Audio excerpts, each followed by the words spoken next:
Hey, what's up YouTube family? Excuse me, doing a quick video here, quick card reveal, and wanted to get you, the viewer's opinion on some of these cards to see if you think the grades are fair and see if grading is really all it's cracked up to be. So let's jump into it and see what you think of these grades.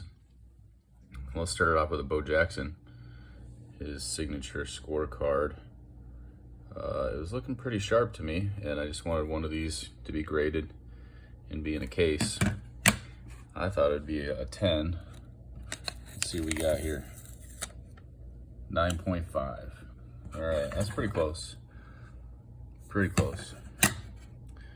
Okay, next card we got a Pete Rose. A little bit off center, but overall looks pretty solid. I would guess about a 6 probably for this. Let's see what we got. 5.5. Okay, pretty close. All right. Next one we got here is Mr. Ernie Banks.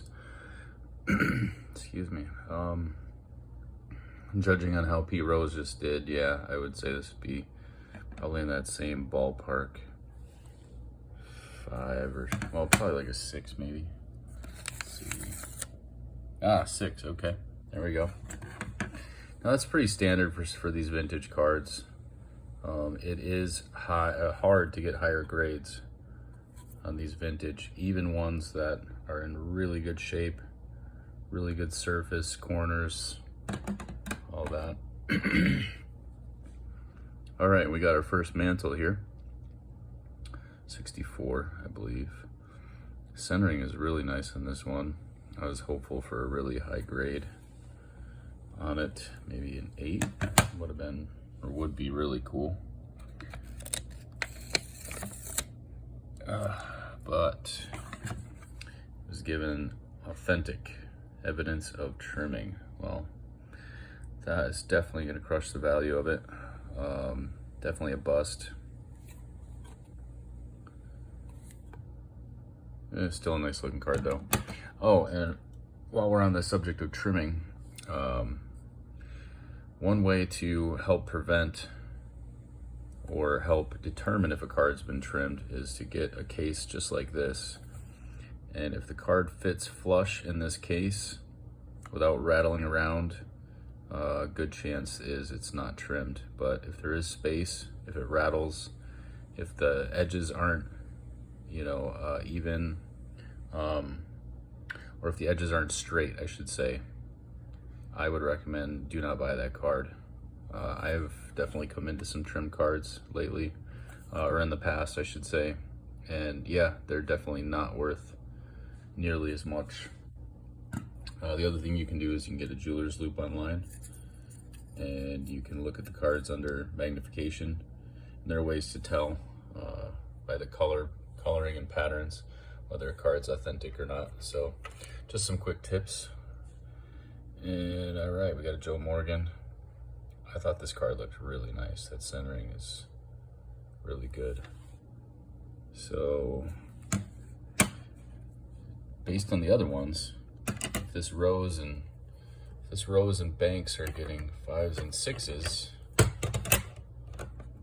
I'm thinking this should be worthy of a 7. Maybe an 8 if I'm lucky. Let's see what we get. 4. Okay. That is in the wrong direction. But alright.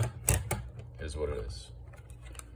Okay, so we got Ferguson Jenkins, 66 rookie.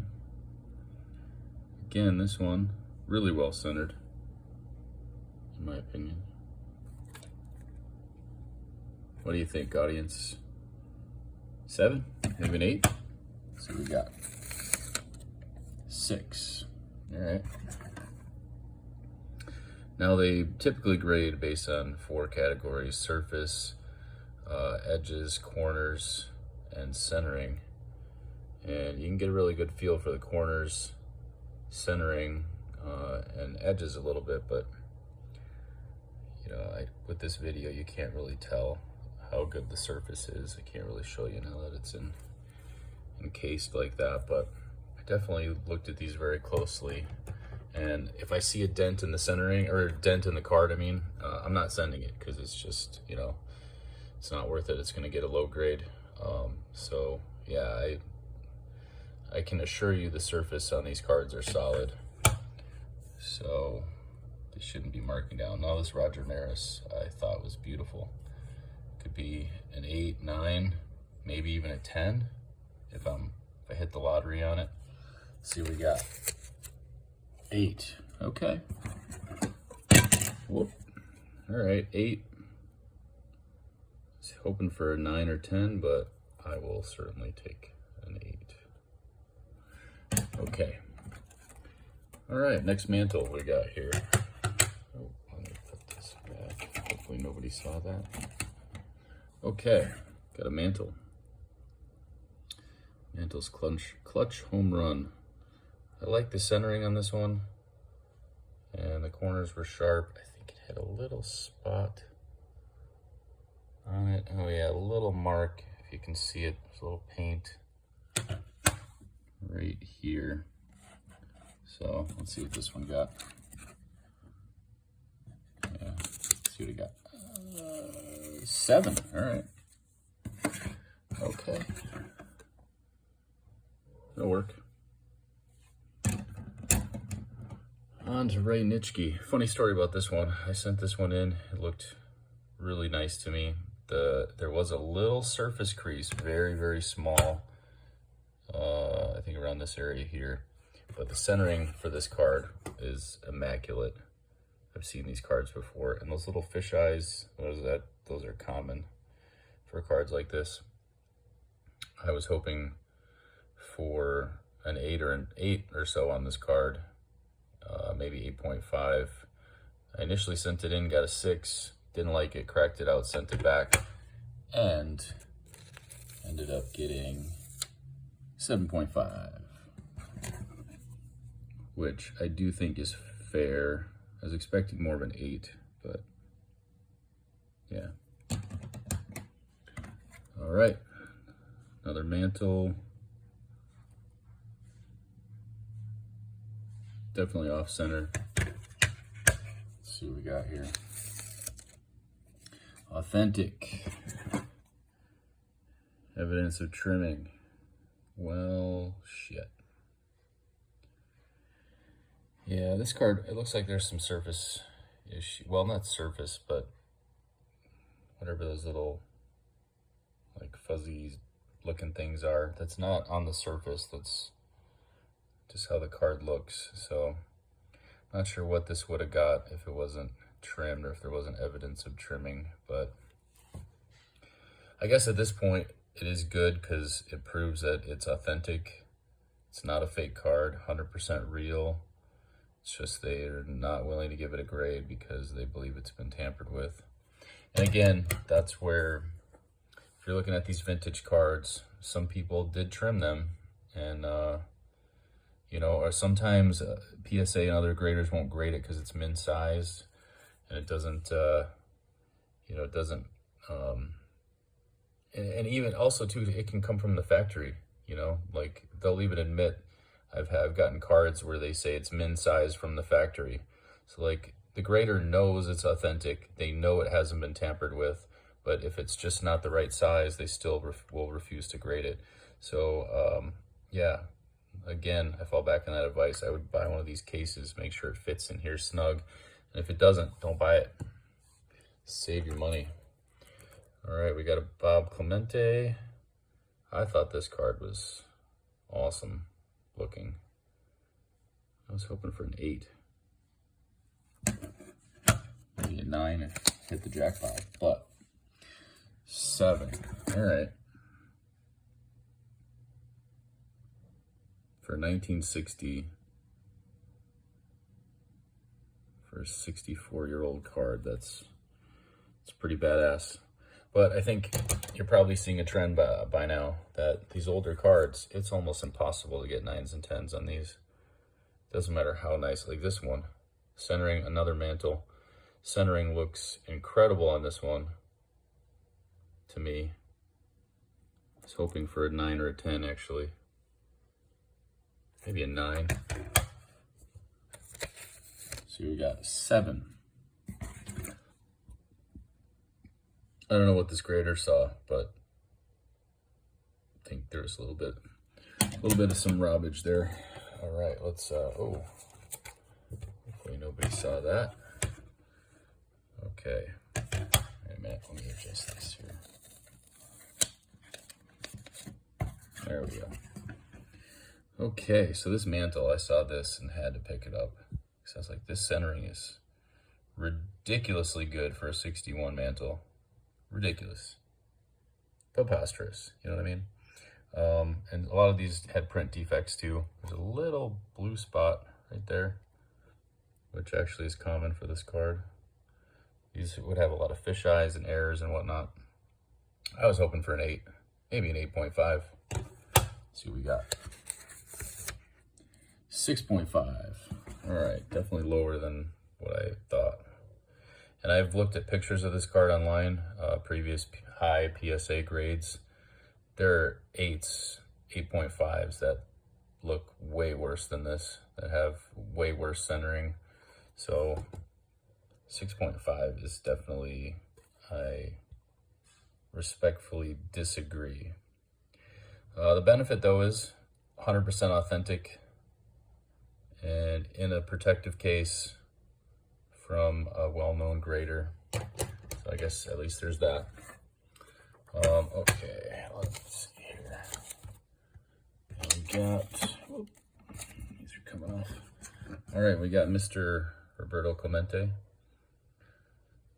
61. Little off center, but nice. What do you guys think? 6, 6.5, maybe? 7, all right, 7. That's pretty good for this card. I think it could go as high as an 8, even with the centering the way it is, because it's a very pristine card. Nothing wrong with the surface. But I ask the audience this. Check these out. If this one is a 7, and I apologize for the glare. I can see the glare on here. If this is a 7 with that centering, then why is that a 6.5? 7, 6.5. I know somebody might say, well, it could be the surface. Maybe there's something on the edges that we can't clearly see in this video, and maybe you're right. But again, you know, I looked at these cards very closely, and I wouldn't have sent it if there was something like seriously wrong, a serious flaw with it. So, yep, just food for thought. And then we, last but not least, we got another mantle here. And this one I thought looked incredible. Little dot here above the S. That is common for this card. Let's see what we get. What do you think? Thought an 8 maybe. As high as an 8 would be pretty badass. 7. There we go, 7. All right. 7's decent. Could have been higher for a 67 mantle. All right, well, thanks for stopping by and checking out the video. And, you know, feel free to leave your comments, chime in on your thoughts on grading, which graders you like the best. Personally, I think PSA is the worst. I won't send them in cards anymore. I've only been using SGC lately. They have good prices, good turnaround times. I think their grades are a little bit more fair, but as maybe you'll agree with me, as you can see, some of these grades were on the light side, I think, or on the very conservative side. So main benefit for me is, you know, like I said, it shows that the cards are authentic. They're encapsulated, so they're protected, and you know, you can tell which ones have been, you know, or they'll tell you which ones they think have been tampered with or have been altered, which ones have not. So there is definitely some value added when it comes to that sort of thing. The downside is if you do your research, you find a great card, it appears to be in great shape, you think it's a 8 or a 9, you send it in and get a 6, that can drastically affect the value. And if you're buying it hoping for an 8 and it comes back less than that, you know, you can certainly lose money, especially if the seller is trying to sell you the card based on it grading in, you know, a high grade, and you get it graded and it comes back lower than that. So it's just one of those things, buyer beware. You know, try to buy things as cheap as you can, because some of these graders will give you much lower grades than you think the card warrants, you know. So yeah, that's my 2 cents on it. Tell me what you think in the comments, and thanks for stopping by and checking out the video, and I hope you have yourself a good day. Thanks.